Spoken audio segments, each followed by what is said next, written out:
Open the box and verify you have all the components: the Xumo Stream box itself, an HDMI cable, a power adapter, a remote control with batteries, and optionally an Ethernet cable. Also locate the device ID sticker for troubleshooting purposes. Connect the HDMI cable from the Stream box to an available HDMI port on your TV. Plug the power adapter into the Stream box and a power outlet. For the most stable connection, use the Ethernet cable to connect the box directly to your router. Finally, insert the batteries into the remote. We will use the remote to navigate the Xumo Stream box to set it up in the next section.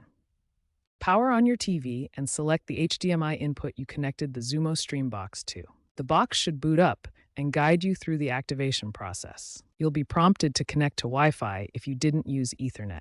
Then enter your Spectrum account credentials, your username, and password. Alternatively, you may be able to use the Spectrum app on your smartphone to scan a QR code for quick verification. Activation typically takes 5 to 10 minutes. Once activated, you'll have access to live TV channels and streaming apps included with your Spectrum subscription.